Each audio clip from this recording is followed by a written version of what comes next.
I never really talk about myself on here, but I think this is a story worth sharing. I was born with a birthmark in the center of my forehead. It looked very similar to a traditional bindi worn in the Hindu culture. I was told all my life by my family what a blessing it is to have this beauty mark because of its meaning, but unfortunately others thought differently. I would get weird looks from random strangers and was bullied at school for most of my childhood. Kids would call me ugly and worthless. No one even wanted to be my friend or sit next to me at lunch. And for what? Just because someone looks a little different or has something unique about them? Back then I really cared about what others thought. I took words to heart, and because of that I lacked confidence for years. And I'm positive I'm not the only one. I wish someone told me this back then, but being unique isn't a bad thing. It only makes you stronger. Embrace it. Girls, tell me about a time where your quick thinking probably saved your life. I'll go first. 2 years ago, I was walking my dog at the park and a man approached me and asked to take a picture of her. And I said yes, because why not? It's a picture of a dog. So he started taking a picture of my dog, and then I realized that he was like holding up her collar, and then it hit me. My address is on that collar. He's not taking a picture of my dog, he's taking a picture of my address. So I told him that I actually didn't feel comfortable with him having a picture of my dog, and I asked him to delete it. So he deletes it and then like starts walking away really fast. And I was like, "Excuse me, sir, no, could you also go into your deleted album and delete it from there?" And he goes, "I don't have a deleted album." And I was like, "You have an iPhone, everybody has a deleted album, could you please delete the picture?" And he was like, "Sorry, I don't have a deleted album," and like keeps walking away. And keep in mind, this is like 2 PM in a park, like there's other people around. So now I'm like chasing after him and I'm telling him, "Sir, I know you have the album, I will show you where the album is, can you please go onto your phone so that we can delete the picture?" Oh, part two, I'm sorry for the delay. So I'm still chasing after him, and people at the park are like starting to look at us now because I'm chasing after him and I'm telling him to stop walking. And so he stops, and I tell him again to delete the photo from the deleted album, and he goes, "I don't have a deleted album." And I was like, "Yes, you do. Everybody does. It'll take 10 seconds. And he goes, "Fine." And he like goes in his phone, does something for a second. He goes, "There, it's gone." And I was like, "Could I see the deleted album just to make sure it's gone?" And he goes, "No, you can't look at my phone." And I was like, "I don't want to look at your phone. I just want to see the album just to make sure the picture is gone. That's it." And he goes, "No, you're not going to look at my phone." And I was like, "Sir, I'm not going to stop and I'm not going to leave until you show me the album. So please just show me the album so we can be done with this." So he shows me the album. The picture was still there. So I made him delete it in front of my eyes. What if I hadn't noticed that he took a picture of my address? And what if I went home that day and, you know, that night when I took my dog out to pee, he was outside waiting for me? I mean... Story time. I babysat a lot of kids in my neighborhood, and there was this one night that I was babysitting a 2-year-old.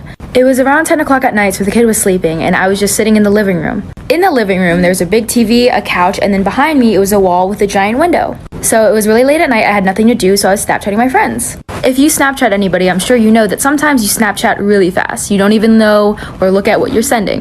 I was mass snapping all my friends, and then one of them replied 10 minutes later, and he said, "Who's that guy behind you?" And I turned around and no one was there, so I'm like, he's playing a joke on me. But then I get another Snapchat from this friend I had, and she lives all the way across the country. They don't know each other. And she said, "I think there's someone outside." So I was really freaked out because I was alone. There was a giant window behind me. Apparently there was someone outside. I wasn't gonna call the child's parents because I didn't want to freak them out, but I was scared. So then I went around the house, locked all of the doors. Sorry, it's a really long story, like for part 2. Part 2. So yeah, there was a guy outside the window. So yes, I did lock all the doors and everything. I made sure everything was secure. I closed the blinds. So for the rest of the night, nothing else really happened other than this really weird thump. It was like someone was knocking on a window. Allow me to demonstrate. I ignored it because I was in denial that this was happening. The rest of the night was normal. The parents came home. I drove really fast home. And then the next morning I wake up. And apparently, an old man with Alzheimer's had escaped from his little home. I did not know this because it was dark outside, and even if I did see him outside the window, I wouldn't have known this. But he was naked. Naked. So it wasn't like a mass murderer outside the window, but it was a naked man with Alzheimer's looking at me through a window. It's not every teenage girl's dream, but it's really weird just knowing that a naked old man was staring at me through a window.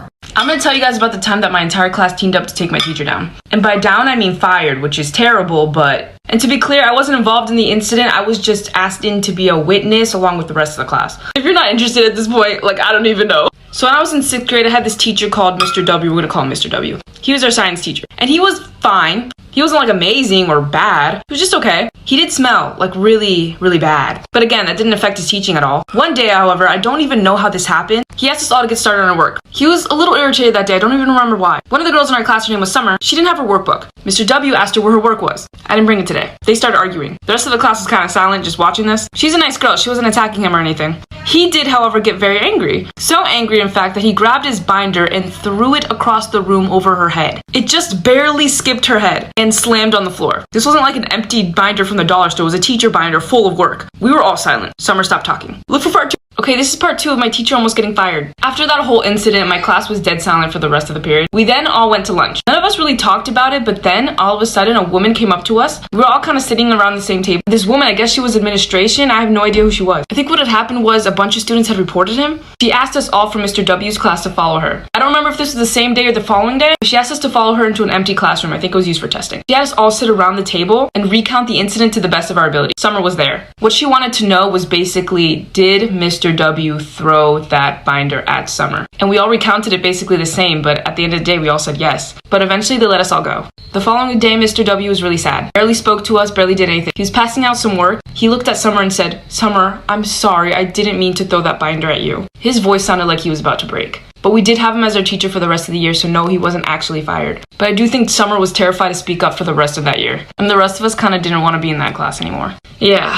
This is why waking up late might just save your life. One day when I was in elementary school, my mom and I both overslept, which meant I wouldn't be ready in time to get on the bus. School started at 8, my bus pickup time was at 7, and it was already 6:40 or something. I was still in my PJs and hadn't even had breakfast yet. My mom decided that today we would just tell the bus driver to go on ahead and she would take me to school, which would give me plenty of time to get ready. It's 6:50, I'm in my PJs eating breakfast, and that's when we hear the bus pull up 10 minutes earlier than scheduled. My mom peeks her head out of the door into the foggy morning and waves the bus on. She closed the door and came back inside, but the bus didn't pull away. There's a knock at the door and my mom opens it to find a man in a bus driver uniform. He explains he's a substitute bus driver because the regular driver called in sick and that he's early because he wanted to get an early start on the route. My mom says she's taking me to school because we woke up late. He gets visibly upset and says he can wait a few minutes since he's already ahead of schedule. My mom says that we won't be ready in a few minutes and tells him to go on ahead. He seemed really angry about this, but turned around, got back on the bus and left. But at 7 a.m., another bus pulls up to my house. My mom went out to talk to them and came back looking terrified. What's a really weird thing that your body does that you're not sure anybody else's body does? So apparently my best friend thinks this is my time to shine. When I was 2 years old, my mom slammed a door shut on my finger and it ripped off the top piece of my finger.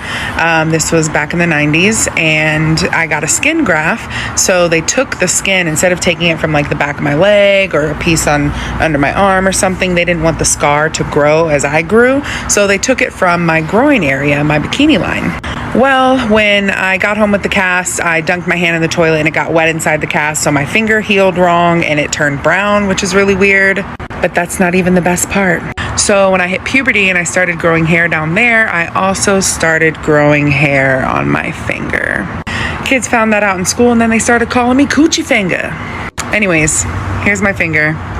Probably can't see the hair. If you're interested, I'll post another video of the hair close up.